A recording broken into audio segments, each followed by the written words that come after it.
saya sampaikan di masyarakat. Setiap saya bertemu dengan masyarakat, ternyata mereka mengiyakan, kita lupa bahagia dengan dirinya sendiri.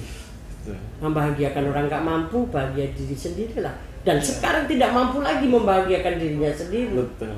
Jadi sudah serba teknologi maju tidak dibarengi dengan kebahagiaan, repot dong. Betul.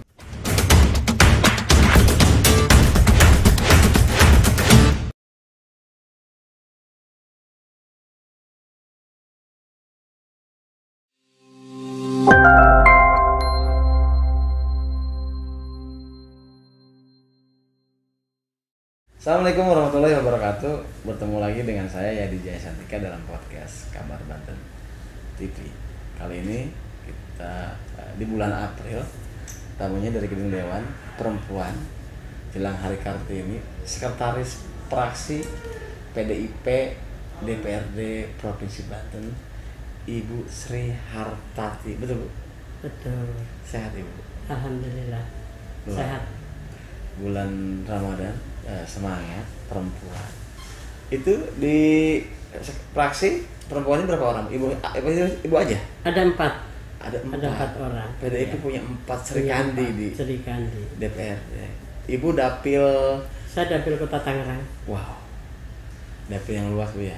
Yang maksudnya kita tahu Tangerang yang cukup heterogen gitu ya.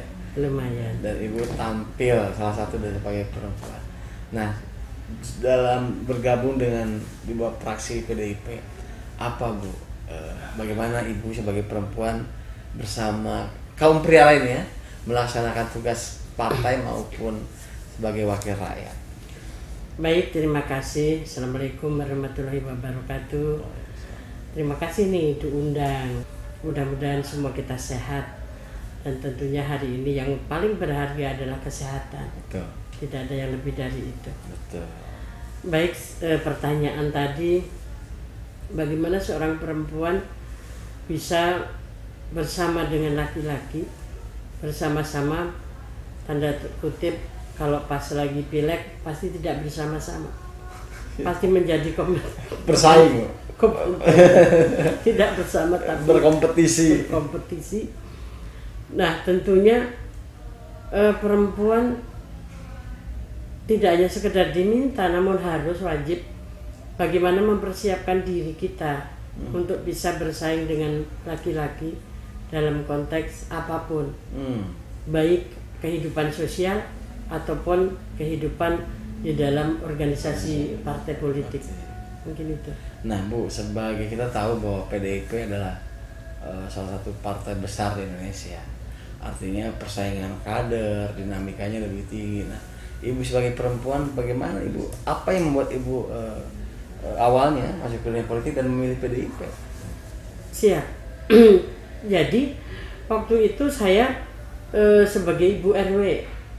Nah, sebagai ibu RW saya rajin. Saya punya majelis taklim. Saya punya komunitas. posyandu, saya punya komunitas senam dan lain sebagainya. Lantas saya dilihat oleh pengurus PDI Perjuangan waktu itu, dan akhirnya saya diminta untuk bergabung menjadi pengurus kecamatan waktu itu. Dan akhirnya pada tahun 99 pileg waktu itu dan PDI Perjuangan menang, dan saya dari dapil Jatiwung itu ada 4 anggota yang terpilih. Salah satunya saya, perempuan. Terpikirkan bahwa Ibu bakal lolos waktu itu? Tidak.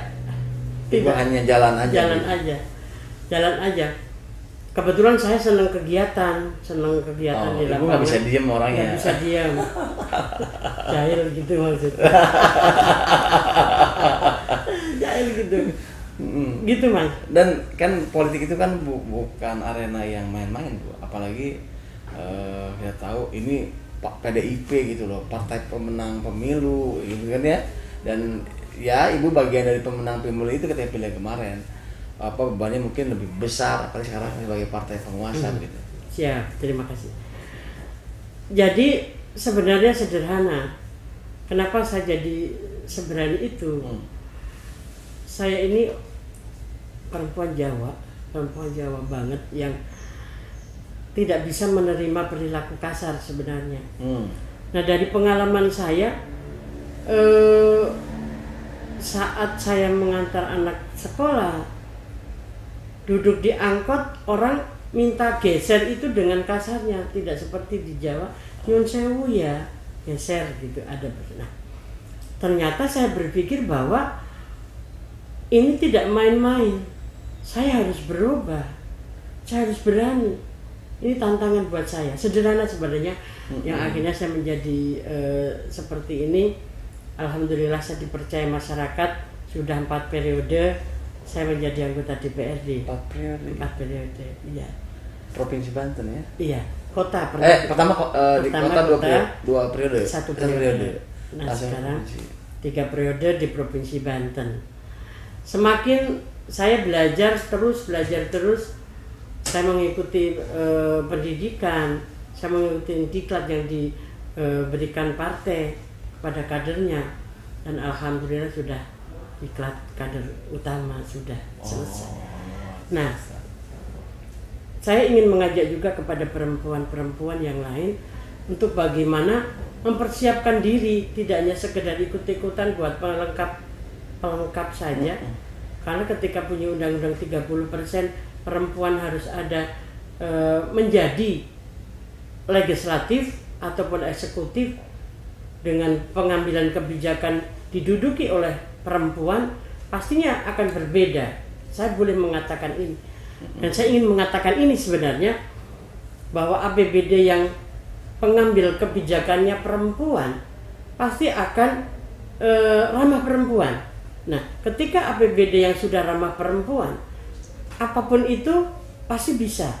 Contoh, kalau perempuan berpikirnya pada tataran bagaimana mensejahterakan ibu, bagaimana mencerdaskan putra-putrinya, bagaimana berpikir kesehatan, bagaimana berpikir pendidikan.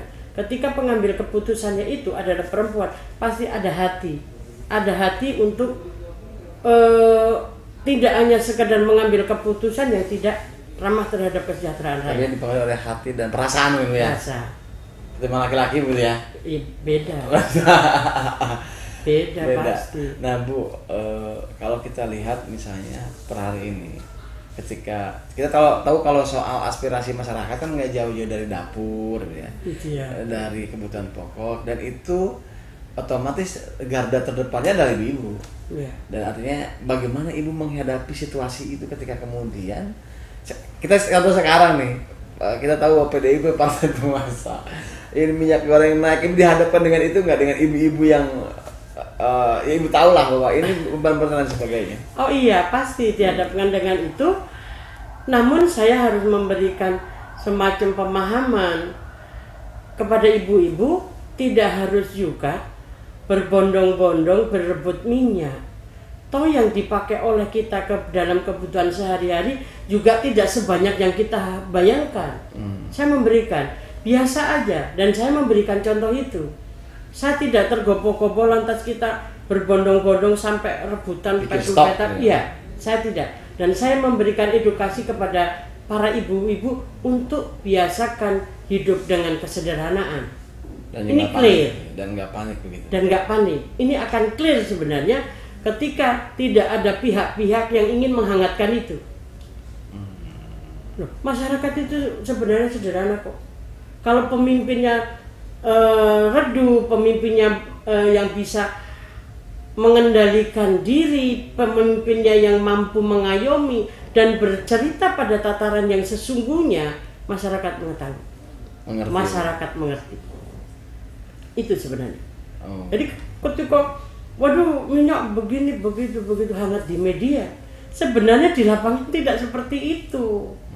Tidak seperti itu. Saibo itu juga tidak seperti itu. Dan ibu sebagai wakil rakyat menjelaskan itu. Iya, dan alhamdulillah saya bisa untuk menyampaikan itu. Dan ibu paham apa yang dirasakan oleh ibu-ibu itu ya? Paham, karena saya juga ibu. Ibu juga. Nah Bu, sekarang ibu sebagai sekretaris praksi, lalu saya dengar di badan kehormatan ya. Iya. Nah bagaimana ibu menjalankan tugas tugas itu di praksi maupun di baik. Pastinya kalau saya sebagai sekretaris praksi diharapkan mampu mengorganisir kekuatan praksi. Karena seorang sekretaris memang dituntut untuk mempersiapkan segala sesuatunya dalam sebuah organisasi. Roda organisasi pastinya ada di sekretaris. Ya agak cerewet, agak capek, agak pastinya seorang sekretaris. Banyak kesana kemari gitu ya. Iya, banyak kesana kemari. Nah, alhamdulillah sudah pernah jadi ketua praksi, sudah pernah jadi sekretaris praksi. Alhamdulillah berjalan dengan baik sampai hari ini. Termasuk di Badan Kehormatan apa aja agenda yang sekarang sedang berjalan? Alhamdulillah dipercaya oleh rekan-rekan anggota DPRD Banten untuk saya menjadi ketua Badan Kehormatan. Fungsi tugasnya adalah menjaga marwah kehormatan partai, marwah kehormatan DPRD, yang tentunya bagaimana kita juga mampu mengorganisir kekuatan DPRD dengan sebuah kedisiplinan, ketaatan dalam berperilaku di Dewan ini. Contoh, harus disiplin saat paripurna. Tidak semaunya sendiri berpakaian ketika berparipurna, karena ada aturan pakaian dinas di saat paripurna. Itu pastinya ketika ada yang tidak patuh, saya lakukan pendekatan secara persuasif. Dan kami dari Badan Kehormatan DPRD Provinsi Banten selalu mencatat daftar hadir para anggota. Kami catat. Nah, kami ada di kode etik, ada di tata tertib, bahwa kehadiran anggota DPRD 6 kali berturut-turut akan, ketika tidak hadir 6 kali berturut-turut, maka akan mendapatkan tindakan dari Badan Kehormatan, yaitu tindakan kedisiplinan. Nah, ini menjadi ranahnya Badan Kehormatan untuk mendisiplinkan para anggota DPRD. Sifatnya kita bagaimana anggota DPRD mampu menjalankan kedisiplinan, ketaatan, dan tidak melanggar kode-kode etik di dalam kedinasan. Menjaga marwah tadi. Marwah kehormatan DPRD. Ya, luar biasa perbincangan Ibu Sri. Nanti kita akan kembali setelah jeda berikut.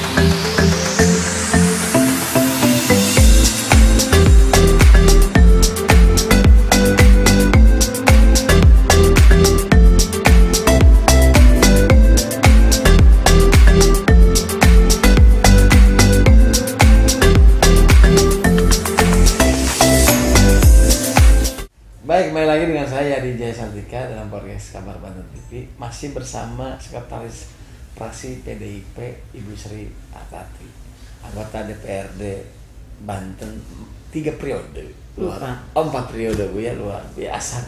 Bu, saya tadi tertarik dengan bagaimana perempuan bisa tampil beda ketimbang laki-laki begitu dalam menghadapi situasi di masyarakat. Ibu tadi mencontohkan soal kasus minyak goreng, bahwa perempuan bisa menjelaskan tidak hanya dengan kata tapi juga dengan rasa, karena yang mereka alami adalah dialami ibu juga, misalnya begitu. Nah, kalau kita lihat kondisi sekarang, nah seperti apa sebetulnya, Bu, komunikasi politik antara wakil rakyat dengan dengan rakyatnya begitu.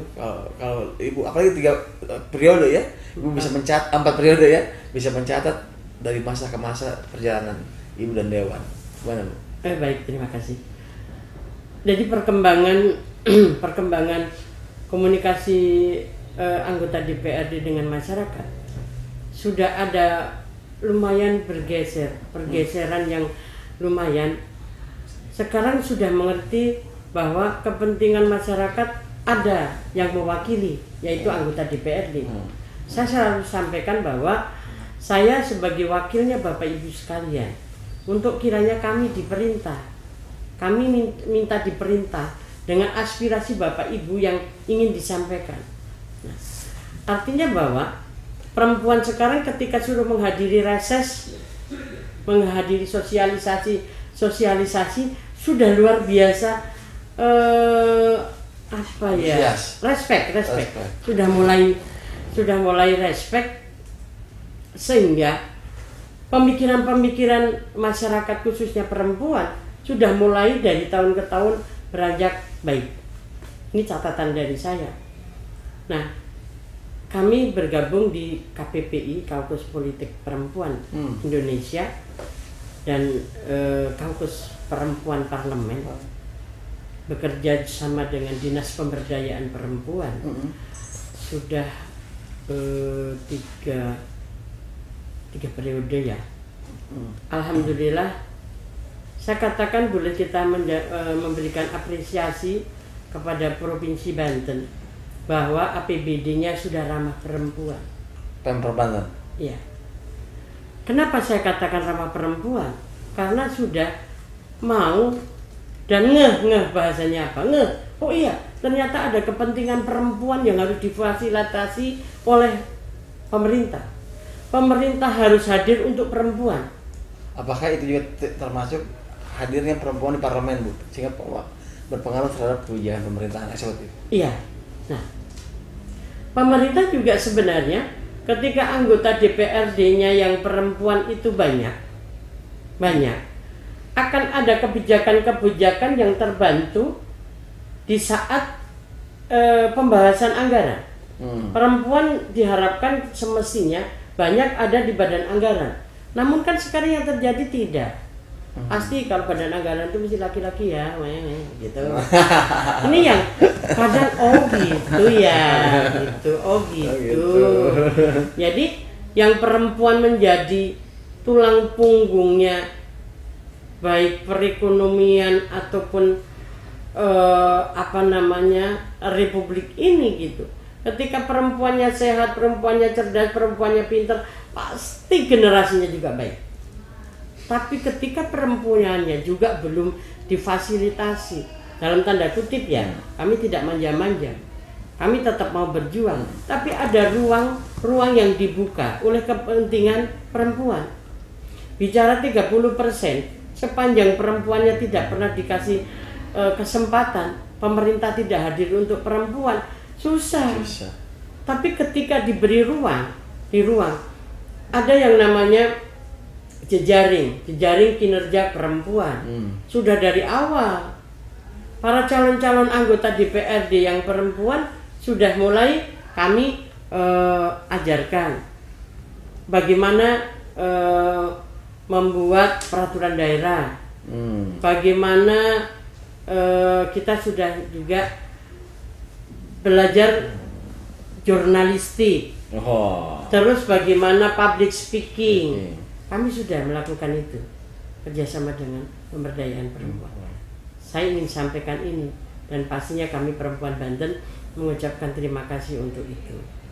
Nah, kenapa perempuan hari ini belum tercapai keinginannya dimanapun? Baru beberapa daerah yang sudah mencapai 30%. Ini kembali kepada partai politik. Saya ingin menyampaikan pada kesempatan ini, partai politik juga hadir untuk perempuan. Artinya perempuan jangan selalu diberi nomor sepatu. Perempuan diberikan nomor yang memang walaupun sekarang suara terbanyak. dianggap juga perempuan bahwa mampu menjadi mesin politiknya partai. Walaupun saya selalu diberikan nomor yang baik, nomor 1 pasti. Nah, ketika itu sudah ada dan ketika itu sudah tersedia, kembali lagi saya ingin menghimbau kepada perempuan, tidak sekedar asal ikut, tidak sekedar untuk apa ya namanya, ada sifat meramaikan itu ya, hanya sekedar meramaikan. Ada juga yang hanya sekedar ikut, nanti cari muka ke atasan, cari muka ke ketuanya, lantas pengen jadi anggota dewan. Saya agak tidak sepakat itu. Bagaimana mampu mempersiapkan diri kita bertarung di lapangan sehingga masyarakat benar-benar membutuhkan bahwa anggota DPRD perempuan menjadi semacam corong begitu ya. Ya, menjadi corong masyarakat untuk bisa menyampaikan kebutuhannya terhadap pemerintah. Nah, kalau kita lihat dinamika sekarang ya, serba teknologi ya, akses informasi cepat, tantangan yang begitu hebat terhadap generasi muda mungkin yang juga menuntut peran seorang ibu lebih gitu. Nah, ibu melihatnya peran perempuan di mana dan harus seperti apa tuh dalam menghadapi tantangan zaman sekarang ini. Baik. Terima kasih. Saya sedang bukan mempromosikan ya. Sedang mengedukasi masyarakat untuk kembali memberikan aplaus terhadap siapapun yang berdiri di depan kita semua, siapapun itu, untuk bertepuk tangan. Karena hari ini tepuk tangan itu sudah hampir hilang. Iya, Bu. Kenapa? Iya. Karena yang satu pegang gadget, yang satu nundul-nundul, apa tuh namanya? Mencatat ya. Jadi ada yang bicara itu Pak Gubernur, Pak Wali Kota, Pak Bupati bicara tetap aja. Rasa empati terhadap sebuah penghargaan hilang. Iya. Boleh saya katakan hanya karena persoalan teknologi tadi. Betul. Kiri kanan jarang ketemu. Ya. Padahal pertanyaan saya, ketika bertepuk tangan, hati kita bahagia atau sedih? Iya, bahagia. Bahagia. Muka kita senyum atau merengut? Iya. Pasti senyum. Nah, dari rangkaian tepuk tangan itu ada sesuatu yang menjadikan imun tubuh kita menjadi sesuatu. Nah, pertama itu. Kedua,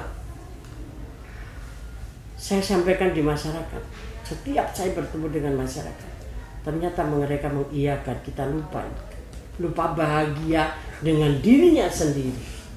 Membahagiakan orang gak mampu, bahagia diri sendirilah. Dan sekarang tidak mampu lagi membahagiakan dirinya sendiri. Betul. Jadi sudah serba teknologi maju tidak dibarengi dengan kebahagiaan, repot dong. Betul. Iya enggak? Selanjutnya gadget atau informasi itu ketika kita pegang, kita itu sudah menggenggam dunia nih. Betul. Apa saja yang diinginkan oleh kita ada di dalam sini. Nah, positif. Tapi ingat bahwa ada hal-hal yang sangat negatif ketika informasi itu tidak digunakan untuk hal-hal yang baik. Dengan buka yang namanya gadget HP itu, kita bisa membuat sesuatu. Yang sesuatu itu ternyata membahayakan orang banyak. Adanya di situ. Untuk itu saya menghimbau kepada ibu-ibu untuk bagaimana memberikan pendampingan terhadap putra-putrinya ketika bermain dengan media sosial. Kalau itu tidak dilakukan, jangan salahkan ketika putra-putri ibu-ibu sekalian menjadi sesuatu yang tidak bermanfaat. Terjerumus. Ya. Bahaya. Kalau boleh tidak ngomong bahaya, kalau saya ngomong bahaya. Luar biasa. Serem, ya. Nyari apa aja ada. Semakin cepat komunikasi semua luar biasa. Kalau saya karena oke lah ngikutin ya, tetap harus mengikuti, harus tetap mengikuti kita, tapi tidak juga untuk hal-hal yang sekiranya yang tadinya kita baik menjadi tidak baik. Ini pesan buat ibu-ibu semuanya, untuk putra-putrinya dilihat, karena tidak hanya sekedar mendapatkan sesuatu yang tidak bermanfaat, namun ada sebuah perilaku yang menjadi berubah, yang tawuran, yang main motor-motoran, yang narkoba, geng-gengan, yang mojok di warnet sampai seharian nggak pulang-pulang sampai lecek. Saya tuh sampai suka lihat lu sengaja saya, apa sih yang dilakukan mereka itu, kok betah bener. Kira-kira kalau betahnya itu sekedar betah karena bermain game atau apa, nggak apa-apa. Tapi kalau kumpul bersama-sama dan di situ ada kegiatan yang semestinya tidak harus dilakukan kan jadi repot. Nah, ini juga kepada Pak Polisi, harus juga seling patroli di tempat-tempat warnet, harus juga patroli di jalan-jalan raya, patroli di tempat-tempat yang potensi mereka melakukan anak muda itu ya. Iya, mungkin itu. Wow, ini luar biasa perbincangan dengan seorang politisi perempuan. Baik, kita akan jeda kembali dan akan ngobrol lagi bersama Ibu Sri Hartarti yang makin menarik perbincangannya. Kita kembali jeda setelah berikut.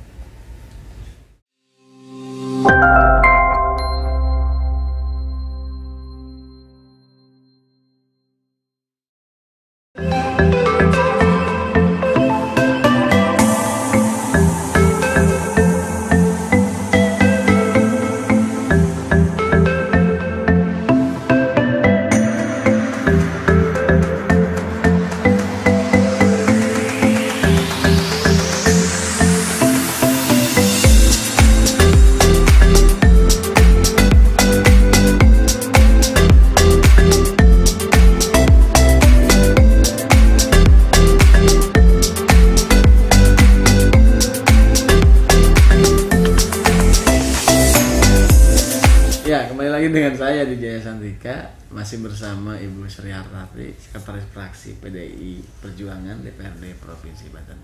Bu, makin menarik perbincangannya. Tadi saya ingin bagaimana soal tantangan era sekarang ya, bahwa seorang perempuan, seorang ibu menjadi benteng terakhir mungkin terhadap generasi masa depan terkait dengan tadi.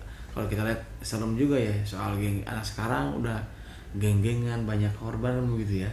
Nah, Bu, kalau dilihat dari kebijakan pemerintah daerah, pemerintah pusat, seperti apa dalam soal meredam fenomena yang mengerikan terhadap generasi muda yang sebetulnya menurut saya garda terdepannya itu lewat kaum perempuan untuk meredam itu. Bagaimana tuh? Baik, terima kasih. Kembali lagi, peran perempuan menjadi penting. Yang pertama adalah bagaimana pesantren yang pertama adalah rumah. Pesantren pertama. Guru pertama adalah seorang ibu. Bagaimana mengajari bicara pertama kali adalah seorang ibu. Jadi kalau mau baik, berangkat memang dari bagaimana perjuangan seorang ibu. Kalau seorang ibu tidak mau berpikir bahwa generasi kita menjadi tanggung jawab kita, tidak akan pernah lagi kita bisa mampu mencetak generasi yang diharapkan. Nanti aku sedih kalau cerita tentang itu.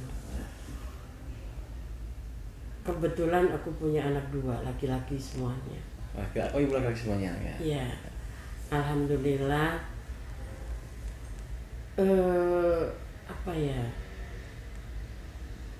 Dari kecil saya mendidik dengan sebuah kelembutan, kesabaran, tapi saya tegas. Ada sebuah ketegasan di dalam apa namanya? Ada waktunya ibu tegas terhadap iya. sebuah. Saya hanya sekedar punya cita-cita sederhana. Ya Allah, berikan saya anak-anak yang baik, anak-anak yang tidak nakal. Itu ibu. Itu aja. Ketika sudah anak kita nakal, selesai sudah. Tidak akan pernah kita bisa mengharapkan anak kita akan menjadi apa-apa. Nah, alhamdulillah sekarang saya sudah punya cucu 3. Ya, yang pertama namanya Mas Andri Permana. Dia sekarang anggota DPRD Kota Tangerang. Ibu anggota DPRD juga. Iya. Dan juga Perbasi, Ketua Perbasi Kota Tangerang, Sekretaris DPC PDI Perjuangan Kota Tangerang, dan banyak lagi kegiatan-kegiatan. Nah, saya mendidik dengan cara demokrasi. Saya terbuka untuk diskusi, untuk apapun. Dan alhamdulillah dari kecil anak-anakku selalu apapun yang dia inginkan pasti diskusi. Dan saya tidak pernah tidak mau mendengarkan, pasti saya mendengarkan.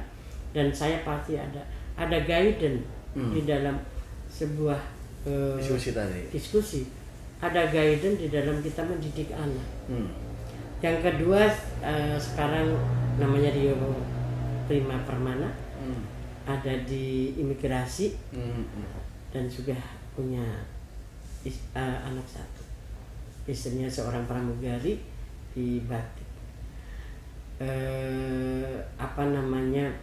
Alhamdulillah Allah memberikan kebahagiaan yang langka buat ibu ya. Karena saya terbuka. Banyak ibu-ibu yang tidak terbuka dengan anak-anaknya. Selalu keinginannya selalu dibantah, lantas tidak boleh. Kalau saya semuanya boleh. Dengan alasan jelas. Iya, dengan alasan jelas. Dan pasti anak-anak akan jujur ketika seorang ibu juga terbuka. Ibu yang jujur. Dan saya bekerja hanya untuk itu. Bagaimana saya mampu mencetak generasi. Banyak juga ibu-ibu yang egois. Nggak boleh ibu, nggak boleh egois. Dan tidak boleh memarahi anak dengan nantinya anak mempunyai memori yang tidak baik terhadap kita. Banyak sekali. Saya kalau lagi sosialisasi atau apa, saya selalu pesan dengan ibu-ibu. Ibu-ibu mohon maaf Gun Sewu, kalau mau ke supermarket ketika tidak mempunyai uang lebih, jangan ajak putra-putrinya. Karena anak-anak pasti minta sesuatu. Nah, ketika ibu tidak memberikan, lantas ibu itu nambah nyubit. Anaknya jadi nangis. Pasti ketika besar nanti anak-anak akan bercerita terhadap siapapun bahwa saya pernah dicubit oleh ibu hanya sekedar minta belikan permen. Hal yang kecil itu saya pelajari. Nah, dan kapan-kapan boleh ketemu Mas Andri. Boleh, sebenarnya kita bisa ngobrol dengan anak ibu ya. Saya benar-benar merinding juga ibu cerita itu. Karena saya punya anak, Bu. Jadi betul. Kadang-kadang nggak sadar gitu ya, apa yang kita lakukan ternyata membekas gitu, walaupun menurut kita itu cuma selewat gitu ya. Sekarang Mas Andri menjadi sosok yang karena suka ini si yang kecil, mama nggak boleh, yang enggak ya, anak-anak mama nggak pernah minta apa-apa, nggak pernah minta apa-apa. Anakku biar ibunya 4 periode jadi anggota dewan tidak pernah menuntut apa-apa. Alhamdulillah. Ini yang saya ingin sebenarnya menyampaikan ini kepada kadang sedih ketika ibu-ibu cerita anaknya nakal-nakal, padahal kondisi orang tuanya yang tidak semestinya harus dibikin seperti itu. Ini terjadi.